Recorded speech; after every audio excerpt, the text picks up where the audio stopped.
शनिदेव का नाम सुनते ही लोगों के मन में एक अजीब सा डर बैठ जाता है। यह परेशानी और भी गंभीर हो जाती है जब लोगों को मालूम चलता है कि उनकी शनि की 7.5 आरंभ हो गई है या आरंभ होने वाली है। वह इस बात को इतना दिल पर ले लेते हैं और मानसिक तनाव ले लेते हैं कि वह ये सोचते पता नहीं अब हमारा क्या होगा। क्या शनि की 7.5 हमेशा ही अशुभ फल देती है या कुछ लोगों के लिए शुभ फलदायी भी होती है? शनि की 7.5 के अंदर हमें क्या करना चाहिए, क्या नहीं करना चाहिए, आखिर शनि की 7.5 होती क्या है?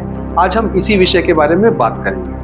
नमस्कार दोस्तों, मेरा नाम विनोद स्वामी है। मैं एक एस्ट्रोलॉजर और वास्तु कंसल्टेंट हूँ। आज हम बात करेंगे शनि की 7.5 के बारे में। शनि की 7.5 होती क्या है, ये हम पर कैसा प्रभाव डालती है, क्या इसके अंदर हमेशा अशुभ फल प्राप्त होते हैं या इसका कोई दूसरा पहलू भी होता है? हमें शनि की 7.5 में क्या करना चाहिए, क्या नहीं करना चाहिए, क्या क्या सावधानियां बरतनी चाहिए जिससे हम इस समय को अच्छा निकाल सके। सबसे पहले जानते हैं आखिर शनि की 7.5 होती क्या है, ये कब आरंभ होती है, कब समाप्त होती है। आपकी जन्म कुंडली में चंद्रमा जहां पर विराजित होते हैं, यानी आपकी जो जन्म की राशि होती है उससे 12वें भाव में जब शनिदेव का गोचर होता है तो शनि की 7.5 आरंभ होती है और चंद्रमा से दूसरे भाव में शनि का गोचर होने पर शनिदेव की 7.5 समाप्त होती है।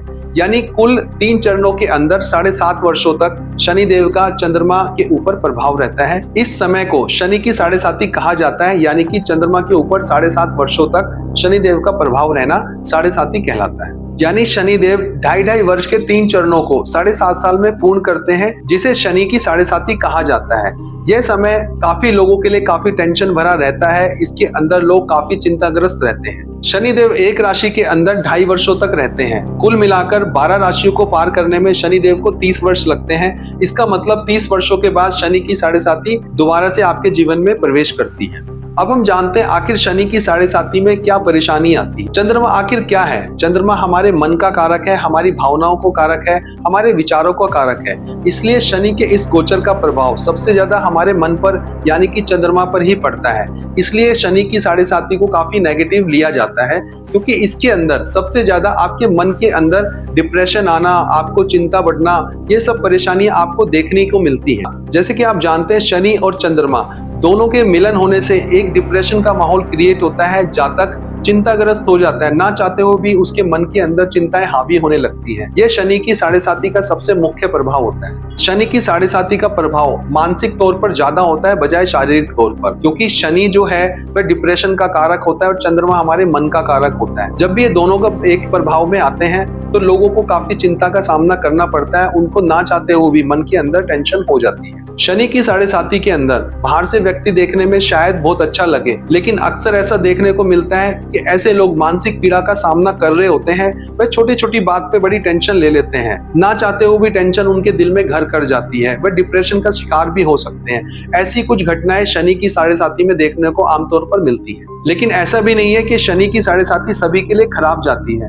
शनिदेव की विशेष कृपा वृषभ लगन और तुला लगन के लोगों पर हमेशा रहती है, क्योंकि वह उस कुंडली के अंदर योग कारक ग्रह बनते हैं। जबकि मकर और कुंभ लगन के शनि स्वयं ही स्वामी होते हैं, तो उनके लिए भी शनि की 7.5 काफी अच्छी जाती है। शनिदेव शुभ होते हैं, उनके लिए 7.5 का समय काफी शुभ माना जाता है, काफी फेवरेबल रहता है।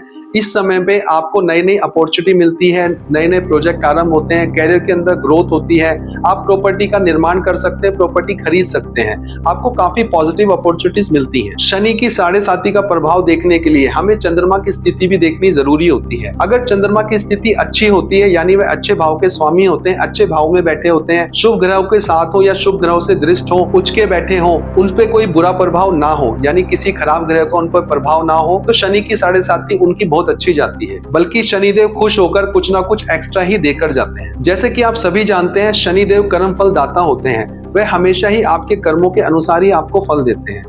अगर शनि की 7.5 आपको परेशान कर रही है तो आपको अपने कर्मों के अंदर सुधार करना चाहिए। आपको अच्छे कर्म करने चाहिए, जरूरतमंद लोगों की मदद करनी चाहिए, हनुमान चालीसा का पाठ करना चाहिए, हनुमान जी की पूजा करनी चाहिए। शनिवार के दिन पीपल को जल देना चाहिए। शनिवार के दिन आप शनिदेव की वस्तुओं का दान कर सकते हैं, जैसे कि आप काले तिल दान कर सकते हैं, काली उड़द दान कर सकते हैं, तिल का या सरसों का तेल दान कर सकते हैं, काला कपड़ा दान कर सकते हैं, लोहे की वस्तुएं दान कर सकते हैं, जिससे कि आपके ऊपर शनिदेव की कृपा बनेगी।